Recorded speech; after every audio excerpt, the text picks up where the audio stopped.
Red Bull, known for their unconventional approach in Formula 1, stays true to their unique model and formula. The Red Bull formula was widely praised at the time for being innovative, by creating two structures, where one was to form young talents and another to make them debut and achieve successes in the world of Formula 1. This formula led a small team to become giant, fighter of victories and titles. With a solid structure that, since its foundation in 2005, has achieved success over the past 20 years, 6 World Constructors titles, 8 World Drivers titles, 120 victories, and 279 podiums. There are teams that have been in Formula 1 for much longer and don't have even a quarter of those numbers. But what was once a formula for success to ensure a high level of competitiveness, always having the best talents and an amazing brand exposure. A world as competitive as Formula 1 seems to be slowly heading towards a somewhat dark abyss. With mediocre leadership, quite questionable decisions, loss of valuable staff, and a very considerable performance drop from one moment to the next. Red Bull went from having the most successful car in the history of Formula 1, winning 23 out of 24 races in the year, 2023 to 1, where their leader is not capable of winning, where they don't exactly know how to update it, and it's a divine punishment to drive it if your name isn't Max Verstappen. In this short video, I'll discuss the Red Bull formula and why it's no longer effective today. Because this team could have a very bleak future if they don't start making the right changes from now on. And even if they do make them, there could be very difficult years ahead for the energy drink structure. To understand what the Red Bull formula is or how it works, we have to take a brief look at the team's own history.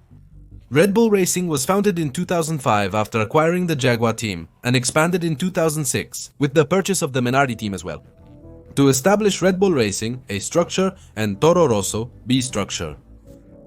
The goal of Red Bull with these purchases was basically to generate a successful competitive structure fighting for victories and titles. With this, to harvest records and have those records engraved in Formula 1 with the name of Red Bull. And in addition to using the potential reach of Formula 1 for marketing the different products of the Austrian brand. His plan was very aggressive from the start. It was not only about buying the structures, but also the main team, equipping it with the best facilities available. Investing an obscene amount of money, all this to make them competitive against the top teams of the moment.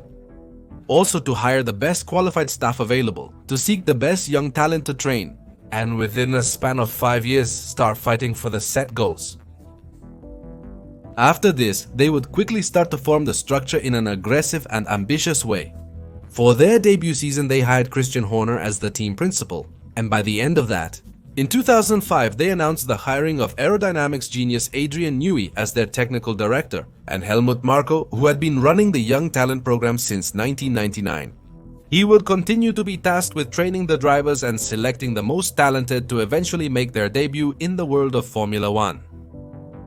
The plan for this Red Bull formula is that once the team was perfectly structured, they would set their sights on the young talents of motor racing, to sponsor the best through their academy, the Red Bull Junior team. Train them in a B team that was then called Toro Rosso. And once they had proven talent and speed, move them up to the main team to thus form potential winners who would lead the team. Where, in fact, this formula worked in the year 2009 because their first big protege, who was Sebastian Vettel, a driver they formed from the beginning, started to achieve victories and managed to lead the team to win the Drivers and Constructors Championships of the years 2010, 2011, 2012 and 2013. After 5 years, Red Bull had proven its formula's effectiveness. Back then, Sebastian Vettel rose gloriously with many records, victories and titles in those years.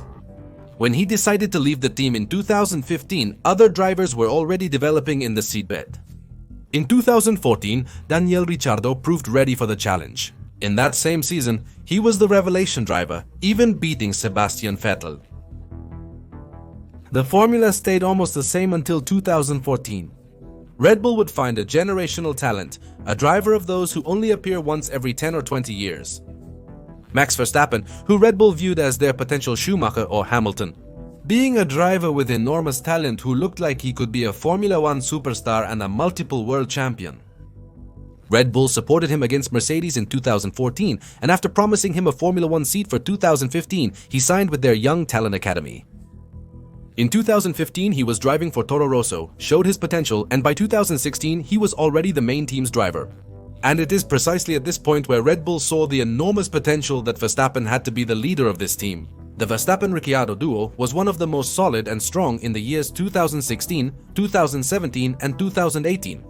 But the Australian realized that this team was gradually leaning to one side of the box, that the priority began to fall for a certain point. And before having to suffer becoming a number 2 driver, he preferred to leave this structure and bet on other projects, leaving Max Verstappen as the only and undisputed leader. But it is at this particular point where things for Red Bull would start to change forever. Since from the year 2019, everything revolved around Max Verstappen feeling particularly comfortable with the car he was driving, which in itself is not bad as he was their number 1 driver and their promise to achieve success again in Formula 1. But from here there was a clear trend to give everything that was needed to Max Verstappen's garage so that he could perform under conditions. And the second garage had to adapt to handle with the tools that Max felt comfortable with. Which shouldn't be a major problem if it weren't for the fact that the car began to be developed to make it very difficult to handle. Though if tamed, it was very fast.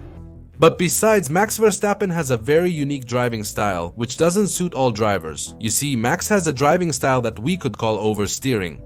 He likes the front axle to be very fine and stable, regardless of whether the rear is loose or destabilized, because he is able to control it, which allows him to attack the curves with much greater aggression. And it's something completely opposite to what most pilots like. So those who occupied the second garage of Red Bull always found it difficult to keep up with their teammate Pierre Gasly. He debuted with Red Bull in 2019 but couldn't handle the challenge of taming the car. He was demoted back to Toro Rosso mid-season. Alex Albon was promoted after debuting in Belgium in 2019 and having a very complicated 2020. He was replaced due to his underperformance compared to Max Verstappen, experiencing the same issues as Gasly. A difficult and complex adaptation to their vehicles, which were increasingly aligning better with Max Verstappen's preferences. But something that is undeniable is that this Red Bull formula was working perfectly, because thanks to this he managed to return to the fight for the titles. In 2021, Verstappen became world champion. From 2022 until mid-2024, the energy drink brand dominated the category with an absolute iron fist. In 2022, they won 17 out of the 22 scheduled races in 2023. The RB19 won 23 out of the 24 races of the year, becoming the most successful car in the history of Formula 1. And in this process, Red Bull won 2 more constructors' titles in those years, and Verstappen was world champion from 2021 to 2024. But precisely in the middle of last year, Red Bull went from having a dominant car to gradually fall behind rivals, even being surpassed. And in 2025, things have not started well at all for Verstappen's title defense and the pursuit of regaining the constructors' title. The car has become so difficult to handle and so problematic to update that in this 2025, Liam Lawson was hired as a driver but only lasted 2 races, as he couldn't get any rhythm out of the Red Bull. But even Verstappen himself is not able to win with the car he has, even pushing it to the limit. There are 2 things that are already wrong with the Red Bull formula. Their talent academy, where the promoted drivers struggle with the challenge of driving the main team's car. They end up with shattered confidence and ultimately quit the program. But essentially, they now have a car that is so radicalized in the preferences of their number 1 driver. But apart from this, the car is no longer as competitive. Because now not even Max Verstappen is able to win, and everyone knows that if Max Verstappen decides to leave the team, soon there will be no one capable of taking that car where he takes it on a regular basis. To highlight why Red Bull's formula is faltering, let's first examine the talent academy issue. The Red Bull Junior team is known for being a hostile environment with huge opportunities, but also the demand and pressure to which the drivers are subjected. Helmut Marko, the director of this academy, aims to create a challenging environment where only the most resilient and quickest drivers succeed. But this has led to a huge number of drivers being hired year after year to sponsor them in this program. And that only 1, 2 or even 3 managed to survive the year. But there is another substantial problem, and that is since Max Verstappen joined the team. Marko has been searching the seedbeds for a driver similar to Verstappen but hasn't found one, ending up discarding several drivers who, simply and plainly, do not meet the extremely high standards set by Marko. The academy's inactivity is due to many drivers being discarded, basically because none were at Max's level, in the standards set by Helmut Marko. As I mentioned, since 2020 their academy faced a significant setback when the B team, designed to debut young talents, was transformed into a failed attempt to rival Red Bull's structure, returning in this 2025 to be a team to train young talents. But precisely for several years now, Red Bull has had the bad habit of burning out their drivers very quickly. Originally, any kid had to spend 2 to 3 years in Toro Rosso and prove their talent before making the jump to the main team. But since Daniel Kvyat, the time has been drastically cut and drivers are less and less prepared when they move up to the main team. Kvyat, Verstappen and Pierre Gasly each spent a year at Toro Rosso before advancing to Red Bull. Alex Albon was only there for 12 races and recently Lawson was there for 11 races before making a failed debut with Red Bull. This means less experience to tackle the challenge of being in a top team and in a car that's so difficult to control. Drivers burn out, unable to handle the challenge, and the cycle repeats, lowering drivers, raising new ones, and when they no longer perform, the cycle starts again.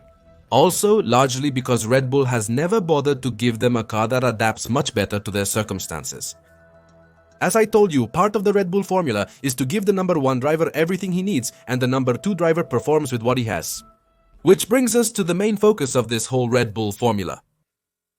Over all these years, the team has focused on making the car as comfortable as possible to drive for their number 1 driver and as fast as possible on the track at the expense of comfortable handling for all drivers. And this eventually ends up affecting all those drivers who dare to have Max Verstappen as a teammate. A clear example of what I'm telling you is Sergio Perez and the cycle he went through since 2021. After the Young Talent Academy failed, Checo Perez was signed as Max Verstappen's teammate. As Red Bull saw in his experience and skill a driver who could survive, improve the conditions to which Red Bull subjects the drivers.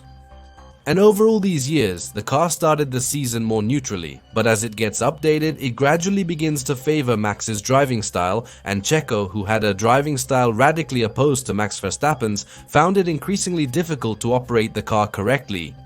Pierre Wache, Red Bull Racing's technical director in 2022, stated that Checo's performance significantly declined that year. It's because the car was starting to favor Max Verstappen's driving style over his own. This trend continued in 2023 and 2024 with the season starting strong, matching Max Verstappen's pace.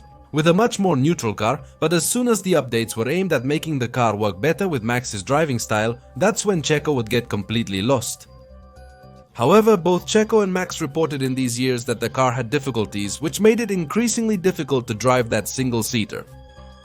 But Red Bull ignored it all these years because they basically kept winning until the year 2024.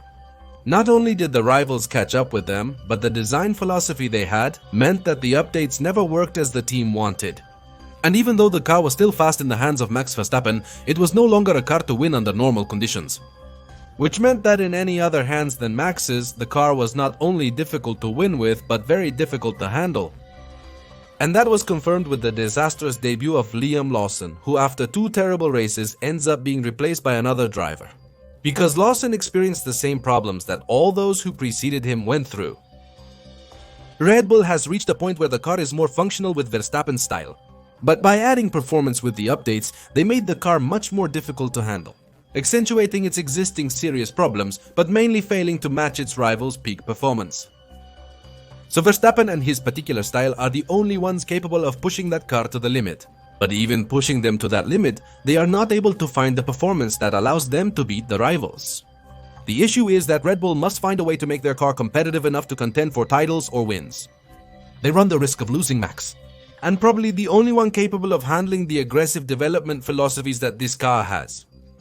So this formula that assured them success for so many years, today it no longer works. Red Bull should reassess their operating methods. Not only to be able to save this season if there is still that opportunity, but also to ensure a future where their car is competitive under any circumstances. Perhaps they are still in time today to turn around those aggressive work philosophies, to start developing a competitive car from 2026, but without the genius who helped them so much like Adrian Newey. With a lost philosophy, with a team that seems to be more improvising and completely lost in a lot of questionable decisions year after year. It's not an exaggeration to say that the future of Red Bull Racing looks anything but positive.